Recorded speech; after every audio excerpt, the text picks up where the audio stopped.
Good morning students. आज का हमारा टॉपिक है levels of teaching. Levels of teaching से सीधा सा मतलब है शिक्षण के स्तर क्या है। इससे पहले हमने मीनिंग ऑफ टीचिंग के बारे में बात की है कि शिक्षण क्या है और उसकी विशेषताएं क्या है। जब हमने इसकी विशेषताओं के बारे में बात की थी तो ये बात सामने आई थी कि जो शिक्षण है वो एक सामाजिक सउद्देश्य प्रक्रिया है। सामाजिक क्यों कहा गया? क्योंकि समाज में रहकर पूरी होती है। कक्षा क्या है? एक छोटा सा समाज है जहाँ पर टीचर और स्टूडेंट आपस में मिलकर टीचर बच्चे को पढ़ाने की कोशिश करता है और बच्चे सीखने की कोशिश करते हैं। उद्देश्यपूर्ण क्यों कहा गया है? क्योंकि जब टीचर बच्चों को कुछ पढ़ाता है तो उसके पीछे कोई ना कोई मेन ऑब्जेक्टिव होता है और टीचर उन्हीं ऑब्जेक्टिव्स को सामने रखकर बच्चे को पाठ्य सामग्री के द्वारा उसके व्यवहार में उसी तरह के परिवर्तन करने की कोशिश करता है जैसे उद्देश्य निर्धारित होते हैं। इसीलिए इसको सामाजिक और सउद्देश्य प्रक्रिया कहा गया है। और यह भी बात है कि जो शिक्षण है वो अपने आप में कई तरह की प्रक्रियाओं को शामिल किए होती है। शिक्षण केवल यहीं तक सीमित नहीं है कि टीचर के द्वारा पढ़ा दिया गया और बच्चों ने पढ़ लिया और शिक्षण की क्रिया पूर्ण हो गई। इसमें वो सभी क्रियाएं शामिल होती हैं जो शिक्षण को पूर्ण करने में मदद करती हैं, चाहे वो उसमें वैल्यूएशन आ जाए, राइटिंग स्किल आ जाए, लिसनिंग स्किल आ जाए, स्पीकिंग स्किल आ जाए। सभी तरह के जो कौशल हैं वो इसी में सम्माहित होते हैं। तो जब लेवल्स की बात आई तो लेवल्स के बारे में साइकोलॉजिस्ट ने अपने विचार प्रस्तुत करते हुए इसके 3 मेन लेवल्स के बारे में डिफाइन किया है। पहले मैं आपको इसके बारे में क्लियर करता हूँ, उसके बाद इसके मीनिंग्स को हम वन बाय वन, इसकी मेरिट्स क्या हैं, डिमेरिट्स क्या हैं, उसको करते हुए आगे बढ़ेंगे। इन्होंने यहाँ पर इसको ट्रायंगल की शेप में बनाकर मेमोरी, अंडरस्टैंडिंग और रिफ्लेक्टिव 3 लेवल्स रखे हैं। ठीक उसी तरह से जो शिक्षण का स्तर होता है वो भी इन्हीं 3 लेवल्स में बटा होता है। हम इसको इस तरह से समझ सकते हैं, एक जब से छोटी क्लास होती है, छोटी क्लास में एक जो टीचर का मेन स्ट्रेस होता है पढ़ाते हुए, मान लो फर्स्ट सेकंड थर्ड क्लास होती है तो वहाँ पर स्मृति स्तर, मेमोरी को क्या बोला गया, स्मृति स्तर, यहाँ पर इस पर उसका ज़्यादा स्ट्रेस होता है। क्यों? यहाँ पर उसके बाद अब देखो इसको उसने बेस में रखा है, अगर यहाँ से हम इसके बेस को हटा देते हैं तो ऊपर वाले जो दोनों पॉइंट है वो ख़त्म हो जाएंगे।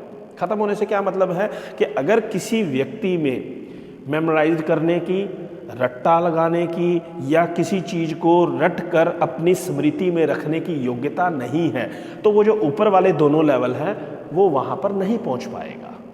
तो एक व्यक्ति में, एक बच्चे में रटने की योग्यता भी होनी चाहिए। अब नेक्स्ट लेवल पे जब वो नीचे वाले लेवल को क्लियर कर लेता है तो फिर सेकंड स्टेप आता है अंडरस्टैंडिंग का।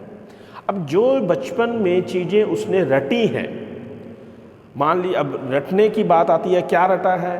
अब छोटी क्लास में बच्चा जाता है, उसको काउंटिंग रटवाई जाती है 1 2 3 4, वो उनको बिना समझे बस रोज़ क्लास में जाएगा, टीचर उसको एक बच्चे को क्रैम करने के लिए बोलती हैं, हाँ जी आप खड़े होकर बोलो, और बाकी बच्चे उसके पीछे रिपीटिशन करते हैं। तो धीरे धीरे जब हम एक क्रिया की बार बार प्रैक्टिस करते हैं तो हमारी वो प्रैक्टिस इतनी हो जाती है कि हम बिना सोचे भी उस चीज़ को बोल सकते हैं।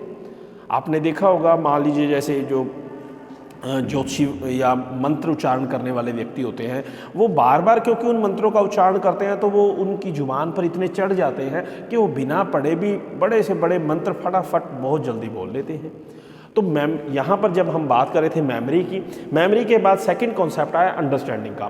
तो अंडरस्टैंडिंग में क्या पॉइंट आता है कि जो चीज़ उन्होंने रट के सीखी है, अब यहाँ पर वो उन चीज़ों के बीच में संबंध क्या है उनको जानने की योग्यता रखता है। जो चीज़ सीखी है उनको वो वहाँ पर उसके बारे में सही समझ पैदा करता है। और जब वो फर्स्ट और सेकंड स्टेप कंप्लीट कर लेता है तो तीसरा लेवल आता है रिफ्लेक्टिव लेवल, मनन स्तर, चिंतन स्तर। अब यहाँ पर वो तब पहुँचेगा जब वो ये 2 लेवल कवर करता है।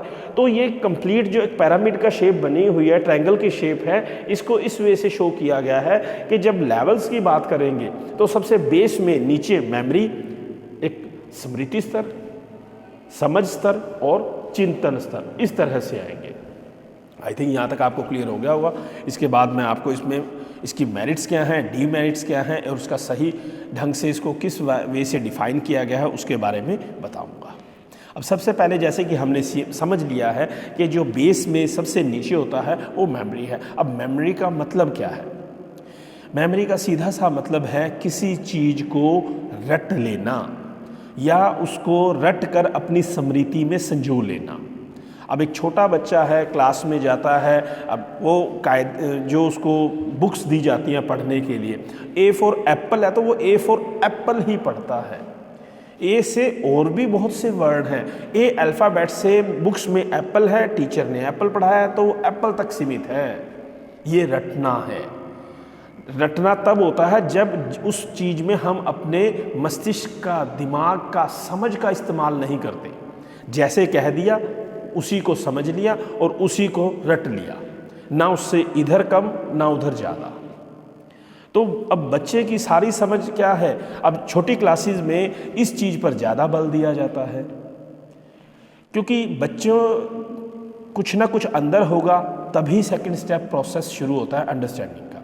अगर बच्चे को ए फॉर एप्पल, अब बच्चा केजी में जाता है, फर्स्ट क्लास में जाता है, ABC रोज़ याद करते हैं और जो दूसरे लैंग्वेजेस, मान लो हिंदी पढ़ रहे हैं तो क ख ग रोज़ पढ़ते हैं, याद करते हैं, फिर एक अक्षर का दो अक्षर का जोड़ करते हैं, फिर शब्द बनाना सीखते हैं, वाक्य बनाना सीखते हैं। तो ये जो लैंग्वेज लर्निंग का पूरा प्रोसेस है तो शुरू में सारा ये रटने के ऊपर होता है। रटने के बाद अब जब वो थोड़ा बड़ा हो जाएगा तब उसको समझ की बात समझाई जाती है। तो यहाँ पर बिग ने डेफिनेशन देते हुए क्या कहा है? इन्होंने कहा स्मृति स्तर विषय सामग्री को रट लेने के अतिरिक्त कुछ नहीं है। सीधी सी बात उन्होंने ख़त्म कर दी कि स्मृति स्तर क्या है? विषय सामग्री को रट लेने के अतिरिक्त, मतलब सिर्फ रटना है, इसके अलावा उसमें कोई मीन मेक नहीं है, कोई उसमें समझ नहीं पैदा करनी, कुछ नहीं करना, सिर्फ उसको रटना मात्र है। तो इसमें इन्होंने कहा कि विद्यार्थी के जीवन में बहुत सी ऐसी बातें होती हैं जिसमें उनको रटने तक ही सीमित रहना पड़ता है। अब जैसे कि रट कर उसको स्मृति में संजोना होता है। बहुत से ऐसे मैथ में फार्मूले होते हैं जिनको रटना ज़रूरी होता है, थ्योरम्स होती हैं उनको रटना होता है, कुछ साइंस में कई नियम होते हैं जिनको रटना होता है। हम पहले रटने के स्तर को पूरा करें, उसके बाद समझ की बात करें। तो इसी बात को क्लियर करते हुए उन्होंने कहा कि ये जो एक प्रक्रिया है इसमें अध्यापक की भूमिका मुख्य रहती है और विद्यार्थी की दूसरे नंबर पर रहती है। अध्यापक जैसे चाहेगा वैसे बच्चों को करना पड़ेगा। तो इसमें उन्होंने कहा कि जो पाठ्य सामग्री है वो व्यवस्थित व पूर्व नियोजित होती है और अध्यापक विद्यार्थियों के सामने पाठ्य सामग्री को क्रमबद्ध रूप से प्रस्तुत करता है। टीचर को फर्स्ट रखा गया है, टीचर ही मेन रोल प्ले करता है और जो स्टूडेंट्स हैं उनको सेकेंडरी रखा गया है कि इसमें बच्चे की किसी तरह की कोई बात ना सुनी जाती है ना मानी जाती है। जैसे टीचर ने सोचा हुआ है वैसे वो अपने ढंग से करवाएगा और जो सिलेबस है उसको सिस्टमेटिक वे से उनके सामने प्रस्तुत किया जाएगा, तभी वो बच्चों उसको क्रमबद्ध रूप में रट पाएंगे। रटने में भी एक इस नियम को लागू किया जाता है कि जब हम रट्टा लगाते हैं तो वो सिस्टम में होना चाहिए। अगर वो आगे पीछे हो जाएगा तो अगले वाला जो हमारा अंडरस्टैंडिंग का स्टेप है वो भी डिस्टर्ब हो जाएगा। तो इसी में वो आगे कहते हैं कि अब जिस विद्यार्थी में जितनी रटने की कुशलता होती है वो उतने ही जल्दी से अगले स्टेप की तरफ प्रोसीड हो जाता है। तो यहाँ पर जब हमने स्मृति की बात की तो स्मृति में इन्होंने सिर्फ इसी बात को कहा कि एक रटना या रट्टा लगाने की जो योग्यता है वो सभी विद्यार्थियों में होनी चाहिए, क्योंकि इसके बिना विद्यार्थी आगे नहीं बढ़ सकता। तो आगे ये बात कहते हैं कि इसके गुण क्या हैं। सबसे पहले है ये छोटे बच्चों या छोटी कक्षाओं के लिए सबसे उपयोगी होता है, क्योंकि छोटी क्लासेस में रटना ज़रूरी होता है। बच्चे को सिर्फ रटने भर से ही सब कुछ सिखा दिया जाता है, इसीलिए छोटी क्लासेस छोटे बच्चों के लिए सबसे उपयुक्त विधि मानी गई है। दूसरा है पाठ्य सामग्री ऐसी होती है जिसको समझना सरल नहीं होता। अब यहाँ पर इन्होंने ये क्यों कहा कि समझना सरल क्यों नहीं होता? अब एक छोटा बच्चा है, छोटा बच्चा इस बात का क्वेश्चन कर लेता है कि ए फॉर एप्पल और बी फॉर बॉल ही क्यों है, अ से अनार, बड़े आ से आम ही क्यों है, मतलब कोई और वर्ड क्यों नहीं है।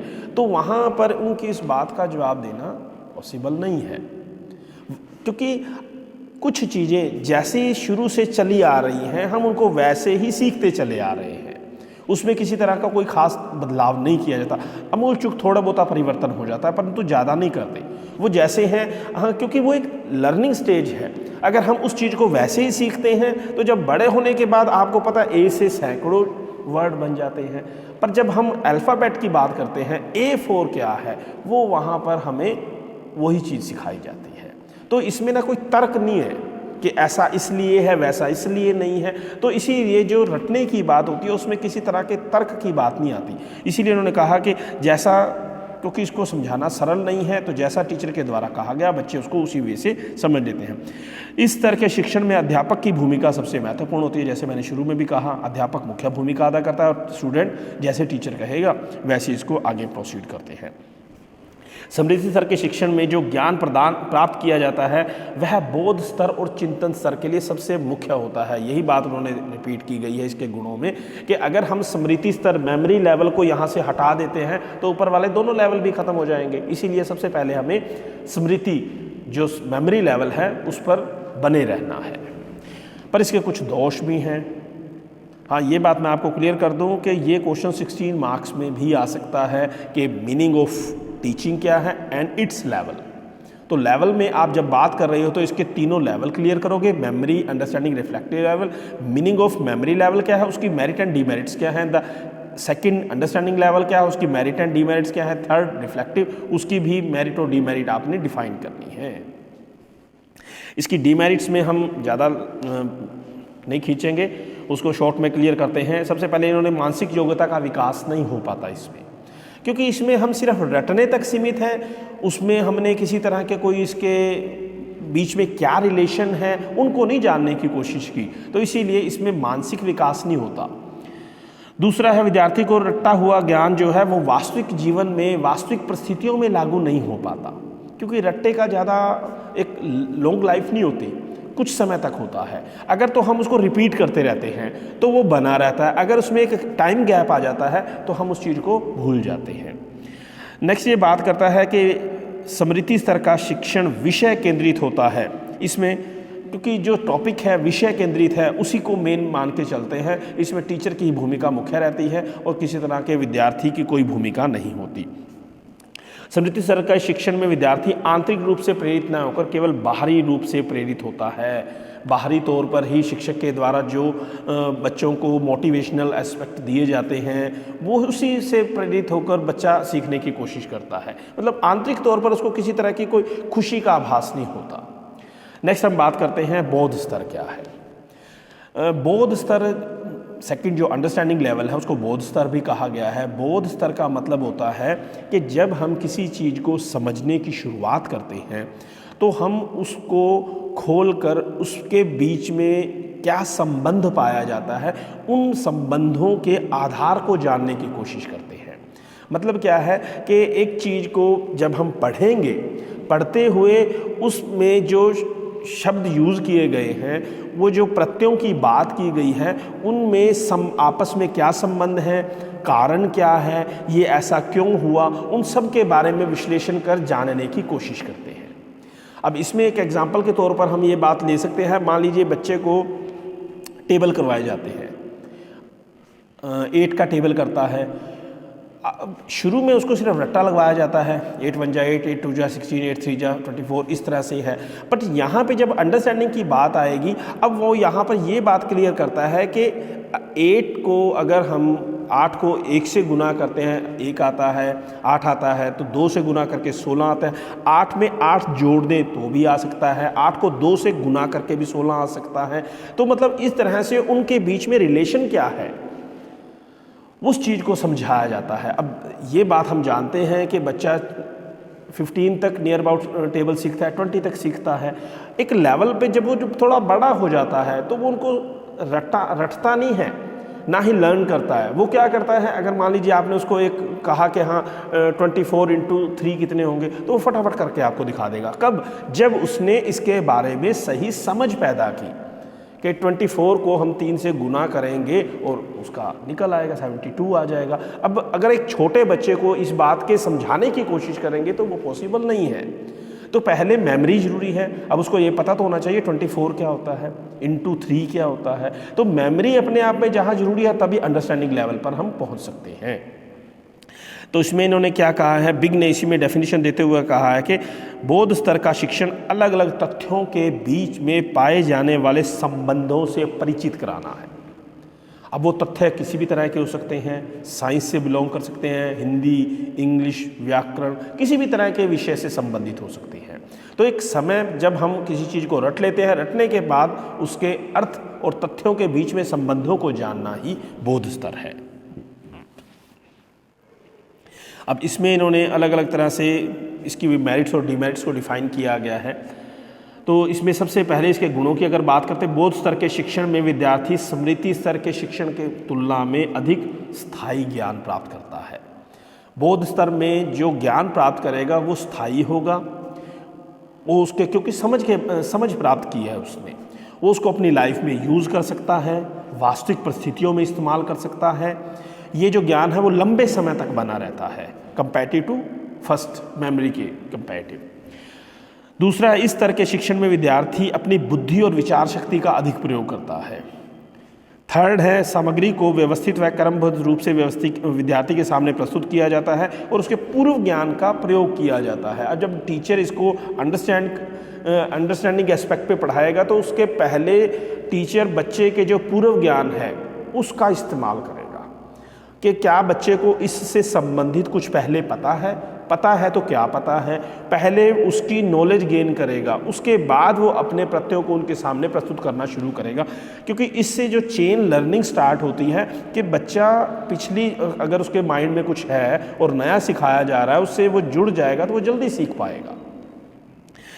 नेक्स्ट बात है इसी में, इस स्तर के शिक्षण के द्वारा प्राप्त किया गया ज्ञान चिंतन स्तर को आधार का कार्य करता है। वही बात इसने यहाँ कही है कि जो अंडरस्टैंडिंग की नॉलेज है यही रिफ्लेक्टिव लेवल में बेस का काम करेगी। अगर हम यहाँ पर भी छोड़ देते हैं बात आगे नहीं बढ़ सकती।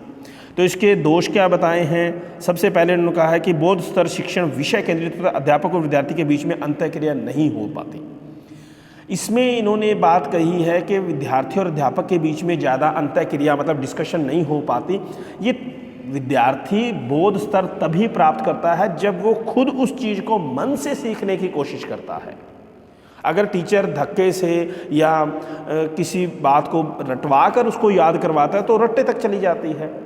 टीचर ने समझा दिया, बच्चे जब उस चीज़ को स्वयं मन से सीखने की कोशिश करते हैं, जैसे हमने लॉ ऑफ रेडीनेस की बात की थी, तैयारी की अवस्था क्या है, जब सीखने वाला भी तैयार है, सिखाने वाला भी तैयार है, सिखाने वाले ने सिखा दिया, सीखने वाला जब तैयारी की अवस्था में सीखता है तो उसको सुख का अनुभव होता है। तो यहाँ बच्चे अगर मन से सीखते हैं तभी उसको इस चीज़ की समझ पैदा होती है, ज़्यादा अंतःक्रिया नहीं होती। और इसमें जो स्रोत है वो बाह्य होता है। इस स्तर में भी जो सीखने का स्रोत है वो बाह्य का मतलब यहाँ पर क्या है कि जब आप सीखते हो तो विद्यार्थी इसको बाहरी तौर पर प्रेरित होता है, तभी वो समझ पैदा हो सकती है। नेक्स्ट बात करते हैं रिफ्लेक्टिव या चिंतन लेवल क्या है। फर्स्ट और सेकंड को कवर करने के बाद बच्चा जब ऊपर की तरफ बढ़ता है तो थर्ड रिफ्लेक्टिव लेवल आता है। चिंतन स्तर को मनन स्तर भी कहा गया है और शिक्षण की प्रक्रिया में चिंतन स्तर को ये जो मनन स्तर या चिंतन स्तर को सबसे उच्च लेवल का कहा गया है। और ये तभी आ सकता है जब वो पहले मेमोरी लेवल और अंडरस्टैंडिंग लेवल को क्रॉस करता है।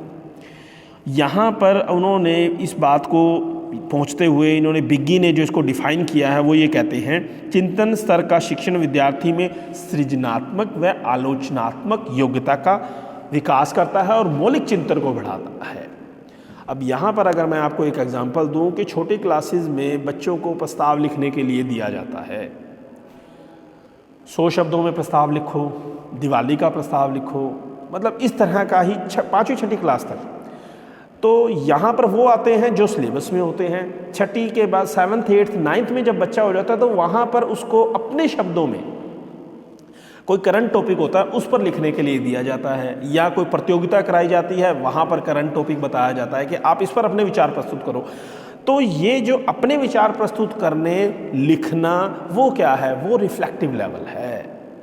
एक बच्चे में रट्टे की योग्यता थी, उसने प्रस्ताव लिख दिया, जितना पढ़ा उतना लिख दिया। बोध की प्रक्रिया, बोध स्तर था, अच्छा था, उसने कुछ पढ़ा हुआ था, कुछ अपनी समझ से जो जिस टॉपिक पे लिख रहा है उस पर लिख दिया। रिफ्लेक्टिव लेवल पे क्या होता है कि वो बच्चा एक अलग ढंग से नए विचारों को संजो कर प्रस्तुत करने की कोशिश करता है। एक सृजनात्मक, एक क्रिएटिव पावर होती है उसमें। मौलिक चिंतन का मतलब क्या है, जो नया होता है, बेसिक्स है, उसकी बात करता है। तो जो रिफ्लेक्टिव लेवल है वो सबसे उच्च स्तर का ज्ञान होता है। इसमें स्मृति और बोध की अपेक्षा कार्योत्पादन को बढ़ावा मिलता है। तो कंप्लीटली यही बात मानी जाती है कि जो तीसरा लेवल है, रिफ्लेक्टिव लेवल है, वो सबसे मेन और मुख्य माना जाता है। परंतु हाँ, ये दोनों भी उसमें अपनी अहम भूमिका अदा करते हैं। तो इसके क्या गुण हैं? चिंतन स्तर शिक्षण में अध्यापक और विषय केंद्रित नहीं है, बल्कि विद्यार्थी केंद्रित होता है। यहाँ पर हमने ये देखा है कि पहले जो दोनों थे वो स्टूडेंट सेंटर्ड नहीं थे, टीचर सेंटर्ड थे। ये स्टूडेंट सेंटर्ड है, इसमें विद्यार्थी को मुख्य भूमिका रहती है।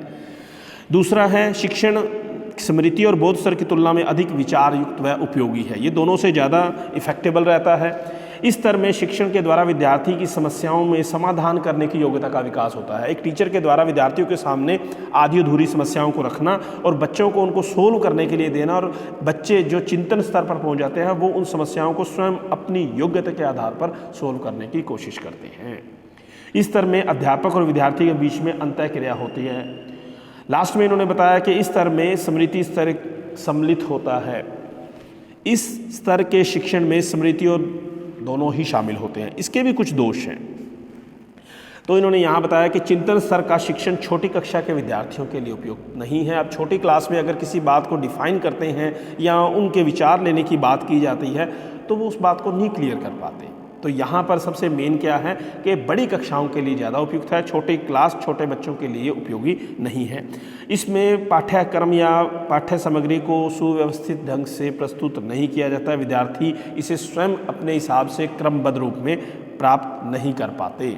इसको मतलब ये है कि विद्यार्थी के सामने जो समस्या रखी जाती है वो डिपेंड करता है कि उसने उसको किस वे से ऑब्जर्व किया है। तो कुल मिलाकर अगर हम बात करते हैं तो एक टीचर पे डिपेंड करता है कि वो किस तरह से कब कौन से लेवल का इस्तेमाल करके बच्चों को टीच करने की कोशिश करता है। तो आज का हमारा टॉपिक यहीं तक है कि लेवल्स क्या हैं, टीचर के द्वारा क्लास में किस लेवल का यूज़ किया जाता है और किस लेवल को यूज़ करके वो इफ़ेक्टिव वे से टीच किया जा सकता है। ओके।